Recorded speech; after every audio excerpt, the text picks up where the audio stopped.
Over 2,000 years ago, a brutal time of war became a splendid time of wealth.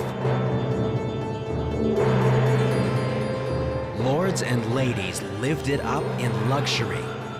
They wanted to go on forever. Some of them did. What was seen in those coffins just amazed everyone. This is the best preserved ancient body ever found. Come along on one of archaeology's most astonishing quests. Unwrapping the secrets of the Diva Mummy.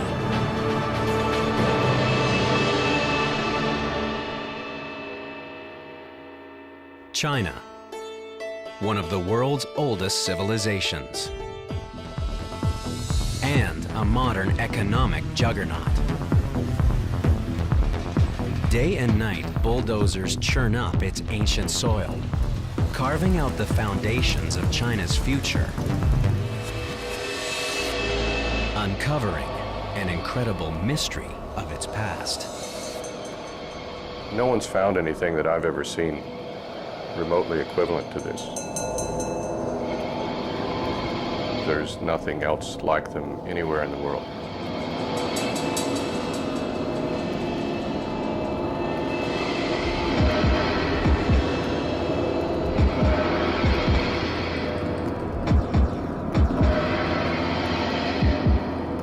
How did people who died 2,000 years ago become what may be the best preserved ancient bodies ever found?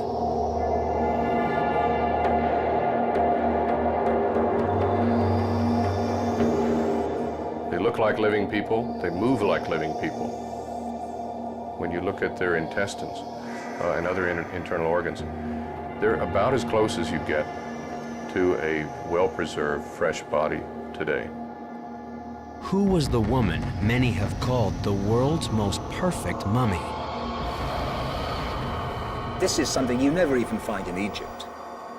Tutankhamun, for example, comes out as a sort of shriveled up little desiccated corpse compared with the extraordinary preservation of this woman.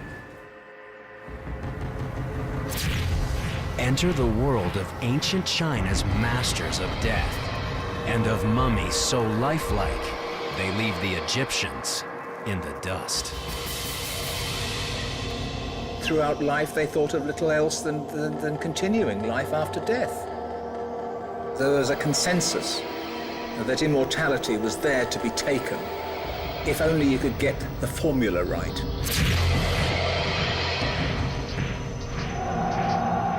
(1972). China isn't yet the economic powerhouse we see today. It's the time of Mao Zedong's Cultural Revolution. China's leader calls on devoted youths named Red Guards to rid their country of decadent ideas.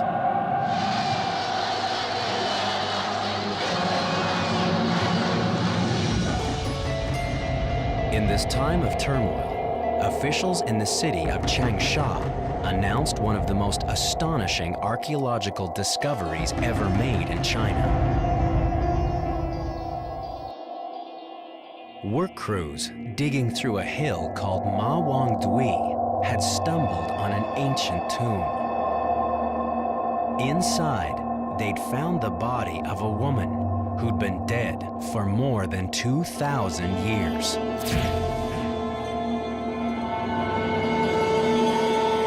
A body reported to be unlike any other ancient body ever found.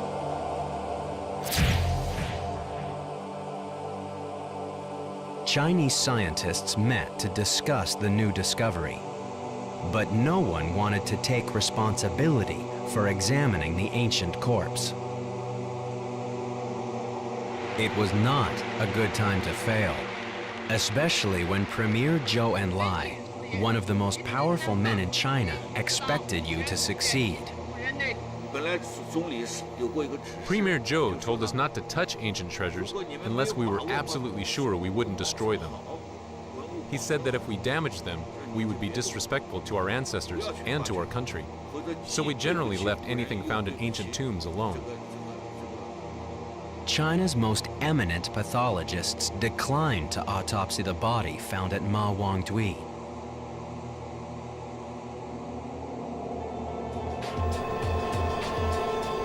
Suddenly, an obscure junior scientist named Peng Longxiang put up his hand. As the saying goes, the newborn calves are not afraid of tigers.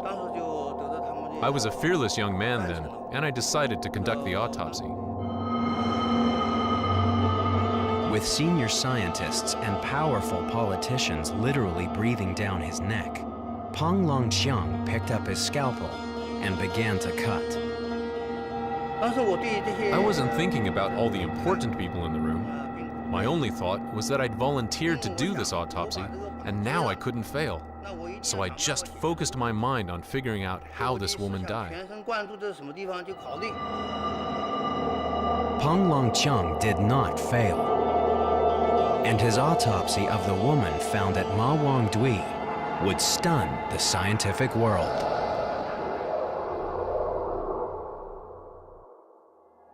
In 1972, Chinese pathologist Peng Longxiang conducted one of history's most astonishing autopsies. On a 2,000-year-old woman, so well preserved, Peng and his colleagues could dissect her like a modern corpse.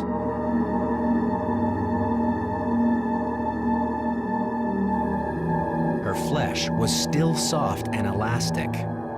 Her skin was the same light yellow color it had been when she was alive. She still had her hair and a wig she'd worn to the grave. When the autopsy team cut open her skull, their amazement deepened. Her brain was only half its normal size, but completely intact.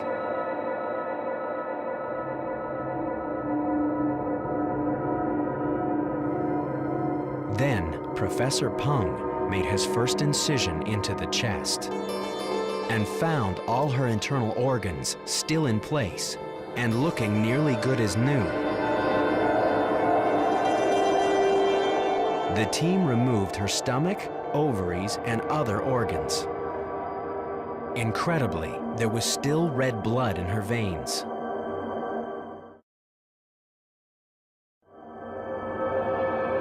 Decades after her modern debut, the mummy from Ma Wangdui still dazzles and puzzles the world's top forensic anthropologists, like John Verano of Tulane University. What really sets her apart from other mummified bodies, first of all, is the flexibility of her limbs. When I first saw these limbs being moved in this kind of just absolute flexibility, it just kind of made me jump, because you just don't see that in an ancient body. And I thought, don't do that, because you're going to break that arm right off. It's something I'd never seen or thought would be possible in a body of this age.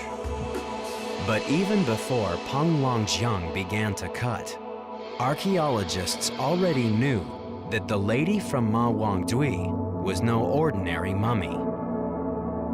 Her name was almost certainly Xin Zhui. She had died about 160 years before the birth of Christ. And she'd always been a star.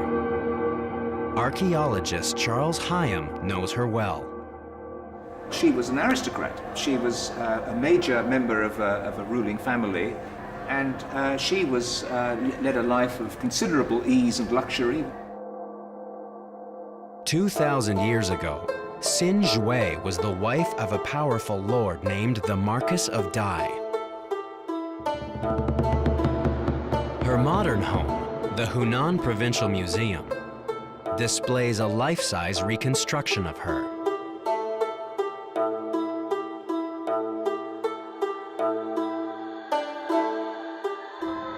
An elegant, beautiful woman stares at us.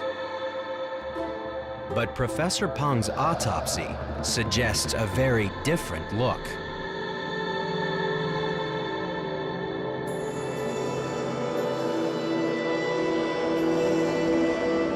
The lady's body has shrunk quite a bit. The wrinkles on the skin tell us she was quite fat when she was alive.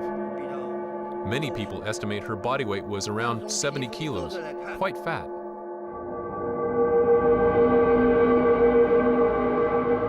The Lady of Dai's love affair with dinner seemed confirmed by the treasures found in her tomb.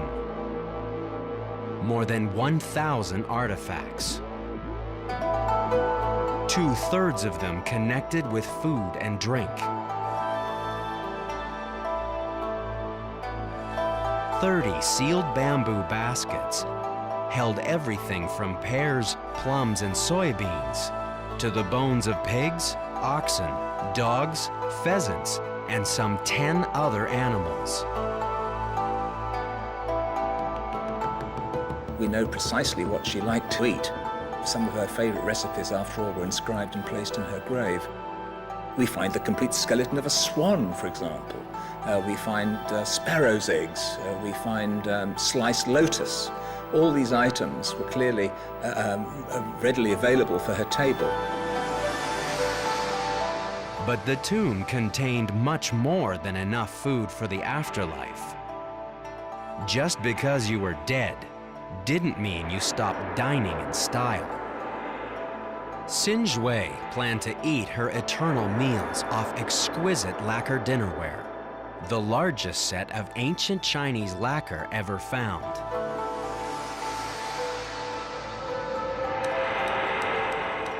Draped over her coffin was a beautiful silk banner, showing the dead Xin Zhui making the journey to heaven. A soul's pilgrimage toward an eternal banquet. She was taking with her all her wine containers, for example. She was taking all her lacquer plates. She was taking the food she was accustomed to. She was taking her recipes and representations of servants. Servants made sure that the afterlife, once she reached paradise, was going to see a continuation of the sort of things that she'd been used to. Everything was laid out and neat and tidy and orderly, and life would indeed have been exceedingly pleasant. For Xin Zhui, death was a dinner party that never ended.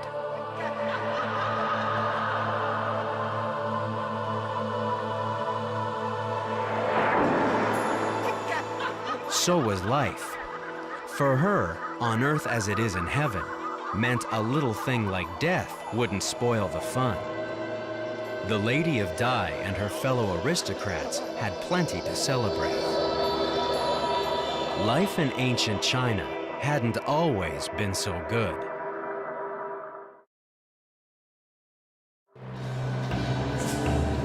For centuries, China was a deadly battleground, as warring kingdoms tried again and again to conquer one another.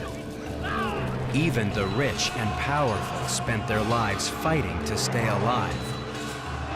Then, in 221 BC, one of history's most remarkable men, Qin Shi Huangdi, the first emperor, united China's warring kingdoms for the first time. But when the first emperor died in 210 BC, his empire died with him.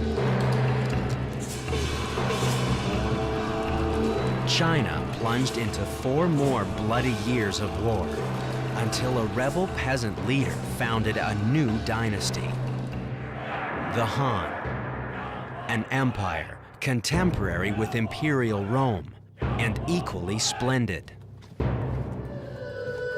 The Han dynasty would rule a unified China for the next 400 years. The Han dynasty brought to China peace,